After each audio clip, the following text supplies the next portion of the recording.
दोस्तों, आप ये जो सीढ़ियां देख रहे हैं, इनसे हम और आप आसानी से चढ़ और उतर सकते हैं। लेकिन कई बार कुछ इंसानों की जिंदगी में एक छोटी सी भूल उन्हें इन सीढ़ियों पर चढ़ने और उतरने लायक नहीं छोड़ती। उनकी जिंदगी एक तरीके से बेरहम हो जाती है। उन्हें लगता है कि कब मैं अपने पैरों पर खड़ा हो पाऊंगा, कब मैं ठीक तरीके से चल पाऊंगा, कब मेरी जिंदगी फिर से खूबसूरत हो जाएगी। लेकिन ये सारे शब्द सोचने के लिए ही उसके दिमाग में चलते रहते हैं। आप सोच रहे हैं कि इसका जिक्र हम क्यों कर रहे हैं? वो इसलिए क्योंकि मध्य प्रदेश के इंदौर के एक शख्स R.K. राठौर, जिनकी एक छोटी सी भूल, छोटी सी गलती की वजह से, छोटी सी लापरवाही की वजह से उनका शरीर एक तरीके से पैरालाइसिस हो गया। ये भी कह सकते हैं कि किसकी सलाह आने पर उन्होंने लापरवाही बरत दी। लेकिन आप मेरे पीछे जो एक घर देख रहे हैं, ये उस इंसान का घर है, उस डॉक्टर का घर है जिसने उसे फिर से उसके पैरों पर खड़ा कर दिया। ये कहानी, ये स्टोरी आपको और जो भी लोग देख रहे हैं उन्हें बहुत कुछ सीख देगी, क्योंकि ऐसी लापरवाही की अगर आप सुनेंगे तो शायद आप भी आश्चर्य करेंगे कि आखिर ऐसी गलती कोई कैसे कर सकता है। नमस्कार, मैं हूं गिरिराज शर्मा और आप देख रहे हैं सरल लाइफ। सभी से एक अपील है कि समाज को सब्सक्राइब कीजिए और इस वीडियो को हर जगह सोशल मीडिया पर शेयर कीजिए, जिससे कोई और व्यक्ति इस तरीके की गलती ना करे। दोस्तों, हम चर्चा करेंगे उन डॉक्टर के साथ, उन चिकित्सक के साथ जिन्होंने इस पूरे केस को स्टडी किया, इस पूरे केस को देखा और किस तरीके से R.K. राठौर की जिंदगी को फिर से पैरों पर खड़ा कर दिया। जी हाँ, आप इसे सुनने पर मजबूर हो जाएंगे, क्योंकि ये कहानी कुछ ऐसी है, बताने लायक है। और भारतीय परिवेश में हम देखें तो आमतौर पर एक गलती कई लोग करते हैं। चर्चा की शुरुआत करेंगे हम डॉक्टर प्रसाद पाडगांवकर के साथ, जो कि स्पाइन सर्जन है शेल्बी हॉस्पिटल इंदौर में। डॉक्टर प्रसाद, उस व्यक्ति के बारे में, उस मरीज के बारे में बताएं कि कब वो आपके पास आए थे, उनकी समस्या उस वक्त कितनी बड़ी थी? देखिए, ये बात करीब आज से 1.5 साल पहले की है, जब ये एक पेशेंट जो 55 से 60 साल की उम्र के और करीब 120 किलो से ज़्यादा उनका वज़न है, उनके रिलेटिव्स पहली बार मेरे पास उनके सारे डॉक्यूमेंट्स लेके जब पहुँचे ओपीडी में, तो उनका कहना था कि उनका ऑलरेडी पैरों में कमजोरी आना चालू हो गई है जी। उनको यूरिन का कंट्रोल अभी दिक्कत में है जी। दर्द डेफिनेटली बढ़ते जा रहा है, दवाइयाँ भी चालू हो चुकी हैं, और उनको किसी ने टीबी का डायग्नोसिस बताया हुआ था कि स्पाइन में टीबी हुआ है, जिसकी वजह से ये धीरे धीरे ये स्थिति में पहुँचे हैं। तो उस समय MRI की कंडीशन को देखते हुए मैंने उनको उनके आगे के ट्रीटमेंट के बारे में सारी डिस्कशन किया था करीब 1.5 साल पहले। जब वो आपके पास मिल करके चले गए, फिर कब आपका संपर्क हुआ? उस जो पेशेंट है उनसे कब आपका संपर्क हुआ? देखिए, पहली बार जब वो खुद नहीं आ पाए थे, सिर्फ रिलेटिव्स ओपिनियन के लिए आए थे, तो मैंने उनकी कंडीशन को देख के, क्योंकि इस तरह के मरीज अक्सर जब हमारे पास आते हैं पहली बार में जी, और अगर उनको किसी तरह का वीकनेस नहीं होता है तो फिर हम ट्रीटमेंट के तौर पे मेडिसिन लाइन ऑफ मैनेजमेंट कर सकते हैं। पर मैं एक बहुत इम्पॉर्टेंट चीज़ को एम्फेसाइज करना चाहूँगा कि कभी भी स्पाइन टीबी, आज की तारीख में WHO की गाइडलाइन के अनुसार स्पाइन टीबी का ट्रीटमेंट भी अगर आप मेडिकल लाइन ऑफ मैनेजमेंट करना चाहें तो आपको बायोप्सी के बिना नहीं करना चाहिए जी। क्योंकि बिना बायोप्सी के कई बार ट्रीटमेंट आपको 3 से 4 महीने के बाद पता चलता है कि ये ट्रीटमेंट रिस्पॉन्ड नहीं कर रहा है और अपन लेट हो चुके हैं जी। तो ये जो पेशेंट था वो डेफिनेटली करीब मेरे पास पहली विजिट के बाद में पहली बार वो पेशेंट को लेके मुझे दिखाने आए करीब 3 से 4 हफ्ते के बाद जी। और वो टाइम वो था जब वो शेल्बी के इमरजेंसी डिपार्टमेंट में पहुंचे, जहां मैंने उनको देखा तो उनका कहना था ये करीब 20 से 21 दिन पहले से इनके पैर चलना बिल्कुल बंद हो गया जी।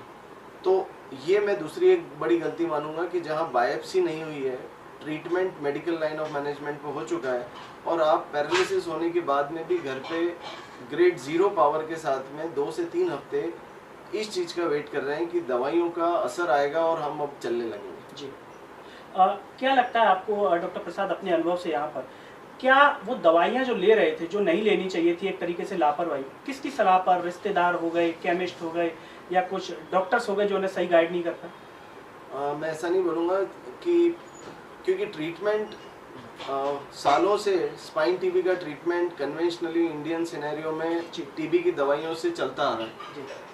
कुछ ये समझ में डेफिनेटली अभी तक या समाज में इसकी अवेयरनेस कम है कि स्पाइन टीबी का इलाज बिना बायोप्सी के नहीं होना चाहिए। पहली चीज़, स्पाइन टीबी का इलाज 12 महीने की टीबी की डॉट्स रेजिमेन लेने से डेफिनेटली किया जा सकता है बायोप्सी के बाद। जब वो पेशेंट की ऐसी स्थिति हुई, जब आपके पास इमरजेंसी में आए, फिर उसके बाद क्या ट्रीटमेंट का तरीका रहा आपका? देखिए, जैसा मैंने बोला, बायोप्सी और टीबी की दवाइयाँ, ये दोनों ही चीज़ें इम्पॉर्टेंट हैं। पर अब जब हमारा प्लान इस हद तक पहुंच चुका था कि ऑलरेडी पेशेंट पैरालाइज हो के आया है, तो प्रोबेबली अब वो बायोप्सी का जो चांस था वो तो जा चुका था जी।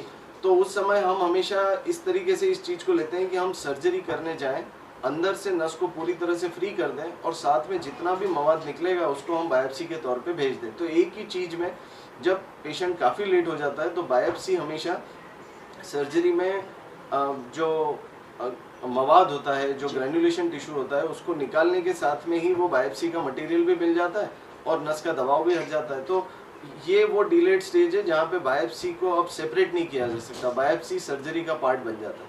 जी। जब ये ट्रीटमेंट आपने किया, उसके बाद फिर जब पेशेंट घर पर पहुंचा होगा, तो क्या उस समय उनको बातें बताई जाती, क्या राय दी जाती? इस पेशेंट के लिए जहाँ पे ऑलरेडी अब खोने को इससे ज़्यादा कुछ बचा नहीं था, तो डेफिनेटली इनके लिए अब जो हमने इनको समझाया वो ये था कि अब आपके लिए दबाव हटाने के बाद जो एक ऑपरेशन से रिलेटेड, जो एनेस्थीसिया से रिलेटेड रिस्क होती है, जो इनका वजन 120 किलो होने की वजह से वो रिस्क और ज़्यादा थी, पर अगर उस रिस्क को छोड़ दिया जाए तो पैरालिसिस से संबंधित कोई भी रिस्क अब इनके लिए और ज़्यादा नहीं थी, क्योंकि अब इससे ज़्यादा और कुछ बिगड़ना नहीं था।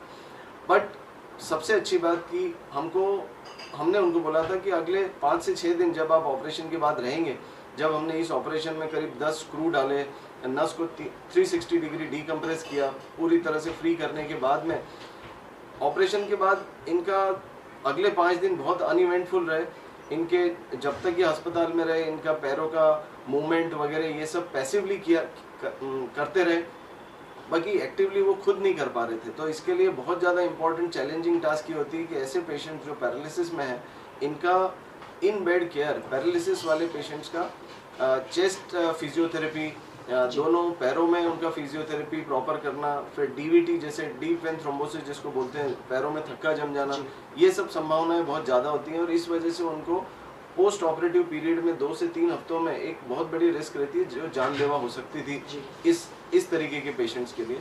तो उनकी वो स्पेशल केयर हमने डेफिनेटली हॉस्पिटल में भी की और हॉस्पिटल से जाने के बाद 6 हफ्ते तक उनके घर पे भी फिजियोथेरेपिस्ट को भेजा गया, जो 1.5 महीने तक उनकी चेस्ट फिजियोथेरेपी, दोनों पैरों की फिजियोथेरेपी, हाथों की फिजियोथेरेपी, जिससे कि वो जितना हो सके इन बेड भी उनकी मूवमेंट होती रहे। और वो हमने करीब आज जैसे हम 1.5 साल के बाद में यहाँ पे बैठे हैं, इस चीज़ पे चर्चा कर रहे हैं, पर इस पेशेंट के लिए सबसे ज़्यादा महत्वपूर्ण था ऑपरेशन के बाद होने वाली फिजियोथेरेपी जी। तो अगर पहली 2 गलतियों के बाद तीसरी गलती इस लेवल पे भी अगर हो जाती, तब भी रिजल्ट आना मुश्किल था। बिल्कुल। डॉक्टर प्रसाद, क्या लगता है आपको, जैसा कि आपने कहा कि फिजियोथेरेपी अगर नहीं होती तो और मुसीबत बढ़ सकती थी, लेकिन मान लिया जाए फिजियोथेरेपी भी की, तो क्या आप इसे एक चमत्कार मानते हैं, या कोई भी पेशेंट इस स्थिति में आएगा, फिजियोथेरेपी भी करवा दी है, तो क्या इजीली इतना सही हो सकता है कि वो अपने पैरों पर खड़ा हो जाता है? नहीं, तो बात वही है कि स्पाइनल कॉर्ड पे दबाव अगर टीबी की दवाइयों से ही धीरे धीरे अगर कम होते जाए जी, तो ये बैलेंस बहुत जरूरी है कि जब नस के ऊपर दबाव है और वो दबाव नस को उतना डैमेज कर चुका है कि अब वो इरिवर्सिबल हो गया, तो उस दबाव के रहते तो फिजियोथेरेपी भी करते तो उतना फायदा नहीं होता। तो आज की अगर हम बात करें स्थिति की, वो पेशेंट जब आपके पास आया था और आज की जो स्थिति है वर्तमान समय में, वो पेशेंट कैसा है? वो मैं बोलूँगा वर्तमान स्थिति उसके लिए और मेरे लिए एक डेफिनेटली चमत्कार है जी, क्योंकि जो पेशेंट 3 हफ्ते तक बिल्कुल पैरालिसिस ग्रेड 0 में था और आज वो मेरे क्लिनिक में एक तरह से नाम मात्र के लिए वॉकर लेके चलते हुए आया था, तो मुझे वो देख के जितनी खुशी हुई, शायद उनके घर वाले तो जी, उनकी खुशी की कोई सीमा नहीं होगी। जब वो आपसे पहली बार मिलने आए, उनके कुछ शब्द जो आपसे कहे, अगर उन्हें आप दर्शकों के साथ साझा करना चाहें। पहली बार जब पेशेंट की मुझसे रूबरू मुलाकात हुई तो उनका कहना यही था कि सर मैं तो बस ये चाहता हूँ कि मैं बैठ पाऊँ, क्योंकि उन्होंने ऑलरेडी 3 हफ्तों में वो दिन देख लिए थे जब उन्होंने ये होप्स खो दी थी कि अब इस ज़िंदगी में मैं कभी बैठ पाऊँगा या चल पाऊँगा। डॉक्टर प्रसाद, इस पूरे केस के अनुभव से जो आपने देखा, आपने कई ऐसे मरीज देखे होंगे, जो मुख्य बातें हैं जो आप दर्शकों को बताना चाहें, जो भी आम लोग इसे देख रहे हैं, कि वो क्या ऐसी गलती ना करें कि उन्हें इससे न जूझना पड़े। अगर अपन स्पाइन टीबी या फिर स्पाइन की इन जनरल कंडीशन की बात करें तो मेरा ये कहना है कि स्पाइन के मामले में अगर आपका किसी तरह का दर्द 2 हफ्ते से ज़्यादा कंटिन्यूस बना हुआ है तो एक स्पेशलिस्ट को दिखाएं।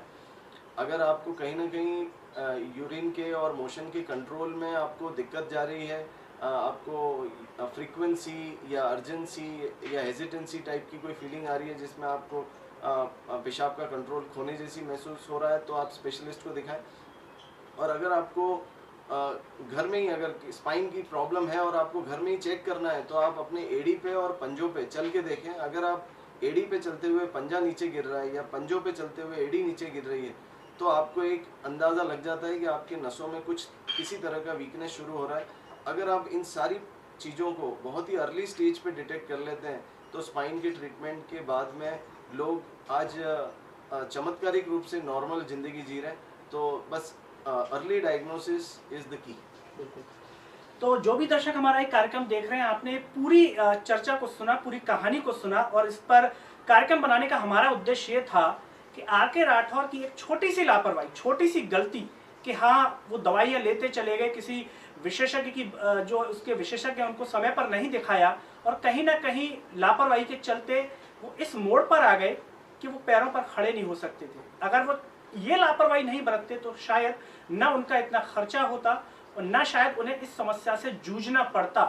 तो जो भी दर्शक ये कार्यक्रम देख रहे हैं, इसका उद्देश्य सिर्फ इतना सा है कि आप किसी भी बीमारी से जूझ रहे हों, अगर आपको लगता है तो आप किसी भी केमिस्ट, रिश्तेदार या किसी की सलाह में ना आए, बल्कि उसके विशेषज्ञ को अवश्य दिखाएं, क्योंकि समय रहते अगर आप विशेषज्ञ को दिखाएंगे तो शायद आपका पैसा और आपकी जिंदगी के जो पल जो मुसीबत में पड़ सकते हैं, उन दोनों से आप जो है आसानी से छुटकारा पा सकते हैं।